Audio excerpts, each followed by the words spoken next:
तो वह सरस्वती नदी जिसका ऋग्वेद में सबसे प्रबलता के साथ वर्णन है, उसका ट्रैक दिख गया।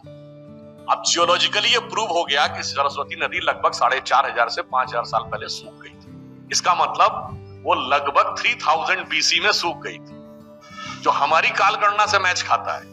महाभारत का काल 5100 वर्ष पूर्व है और उसमें सरस्वती नदी के क्षीण होने का जिक्र है। तो आप ये बताइए, अगर वो 1000 या 1200 बीसी में आए तो जो नदी 2000 साल पहले लुप्त हो गई थी, हरहराती हुई सरस्वती नदी का वर्णन कर रहे हैं वो। ये अपने आप में बात कॉन्ट्रडिक्ट हो गई। और टेक्नोलॉजी आगे कैसे मारती चली जा रही है, आप ये देखिए।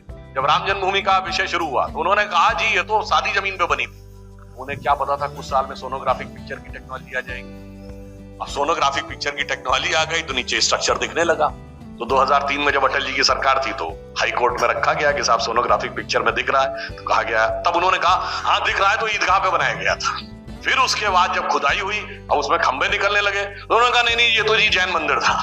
फिर जब उसके अंदर विष्णु वाराह सब कुछ निकलने लगा, तो इवन जब इलाहाबाद हाई कोर्ट की लखनऊ बेंच में इसकी सुनवाई चल रही थी तो उन्होंने कहा कि भाई आपका स्टैंड क्या है, आपका स्टैंड लगातार क्यों बदल रहा है कि पहले प्लेन जमीन पे था, फिर स्ट्रक्चर दिखा तो ईदगाह था, जब उसमें कुछ भी ईद जैसा नहीं दिखा, मतलब मुस्लिम स्ट्रक्चर नहीं दिखा तो वो जैन मंदिर था। आप बार बार स्टैंड क्यों चेंज कर रहे हैं? और आप ये समझिए कि जिन इतिहासकारों को सबसे बड़ा इतिहास का विशेषज्ञ माना गया, देखिए यहां तो आपका सिस्टम पे कब्जा था, प्रसार माध्यमों में जो चाहिए वो कहलवा लीजिए। और जब आप कोर्ट में जाते हैं तो कोर्ट ने ये कहा दोनों पक्षों से कि आप अपने अपने पक्ष के इतिहासकार भी ला सकते हैं। तो राम जन्मभूमि के पक्ष से जो इतिहासकार लोग गए वो थे, उसमें देवेंद्र स्वरूप जी थे, बहुत से लोग पुराने जानते होंगे, डॉक्टर हर्ष नारायण थे, ग्रोवर साहब थे, एसपी गुप्ता थे। इसमें दो लोगों से तो मैं खुद मिला हूं बचपन में। उधर से कौन थे, दिमाग लगाने की जरूरत नहीं है, वही DN झा, RS शर्मा, रोमिला थापर, सूरज भान वगैरह वगैरह।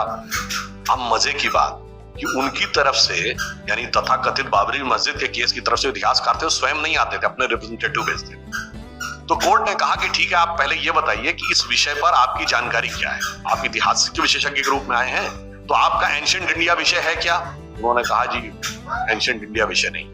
चलिए, तब उससे कहा गया कि भाई हिस्ट्री में दो विषय होते हैं ना, आर्कियोलॉजी और कल्चर, यानी साहित्य का अध्ययन करें या जो खुदाई का विषय है। तो उन्होंने बाकायदा लिखित में दिया कि आर्कियोलॉजी हमारा विषय नहीं है, यानी खुदाई संबंधी चीजों के बारे में हम नहीं बता सकते। जो कुछ निकल रहा था खुदाई से निकल रहा था। अब अगर आप वो नहीं है तो आप जो साहित्यिक प्रमाण है उस पर बात करेंगे। अब जितने भी शिलालेख निकल रहे थे या जो लिटरेरी एविडेंस अवेलेबल थे वो दो ही भाषाओं में अवेलेबल थे, संस्कृत और फारसी।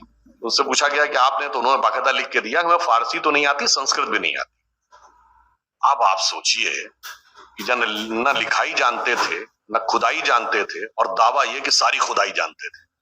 वो लोग पूरे मीडिया को कैप्चर किए हुए थे और राम जन्मभूमि एक ऐसा बोगस चीज है वगैरह वगैरह। और प्रसार माध्यमों के दौड़ की इंतहा तो सोचिए, जब खंभा निकला तो कहते हैं खंभा तो लाके रख दिया गया होगा लखनऊ के म्यूजियम से, और जब वहां दर्जनों खंबे निकल आए उसके बावजूद भी बेशर्मी के साथ इस पॉइंट पे अटके हुए थे। अरे इतने खंबे कौन लाके कहां से लाके रख सकता है, जबकि एक एक चीज की वीडियोग्राफी हुई है।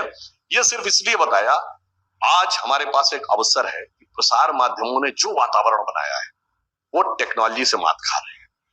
आज जिसको भी आप कुछ भी कह लीजिए, व्हाट्सएप यूनिवर्सिटी में, मैं नहीं कहता व्हाट्सएप पे हर चीज सही है, मगर आज हर आदमी के हाथ में वो चीज आ गई है कि अगर वो चाहे तो वो वेरीफाई तुरंत कर सकता है और उसमें से 75% चीजें लॉजिक के द्वारा क्रॉस चेक करके वेरीफाई की जा सकती हैं। अब यहीं पर तो उनका सारा मामला फंस गया।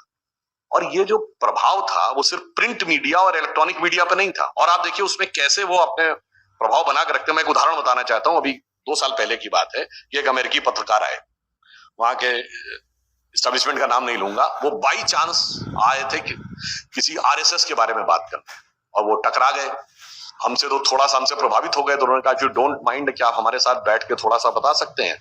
वो संघ के बारे में बताया। मैंने कहा जी वनवासी क्षेत्रों में सबसे बड़ा काम करने वाला संगठन वनवासी कल्याण आश्रम संघ का है, सबसे ज्यादा विद्यालय चलते हैं विद्या भारती, किसी दुनिया में संस्थान के नहीं है, वो मैंने बताया। मैंने सेवा भारती के बारे में बताया। मैंने कहा सबसे बड़ा विद्यार्थियों का संगठन ABVP है, फिर चाहे विश्व हिंदू परिषद सबसे बड़ा धार्मिक संगठन है। हमने कहा जो राजनीति रूप में आप भाजपा कहते हो, सब कुछ मैंने बहुत बताया। तो वो इम्प्रेस्ड हुआ। अब देखिए क्या होता है, वहां से फोन भी आया मेरे पास क्रॉस चेक करने के लिए कि आपने ये बोला है। मैंने कहा हाँ जी बोला। जो मैंने बोला वो तो उसने लिखा। फिर इंटरप्रिटेशन क्या किया कि it seems that RSS has become a state with in state in India. अब बताइए सारे सेवा कार्य को कैसे नकारात्मक रूप से उसने चित्रित कर दिया। ये है प्रसार माध्यमों पर कब्जा होने का प्रभाव। और वो सिर्फ कब्जा इतना ही नहीं था। अगर आप देखें, मैं उदाहरण देना चाहता हूं, 1998 की एक घटना थी, आपको याद हो, डांग में, गुजरात में इतना हल्ला मचाया गया कि मिशनरी के स्कूलों पे हमला हो गया।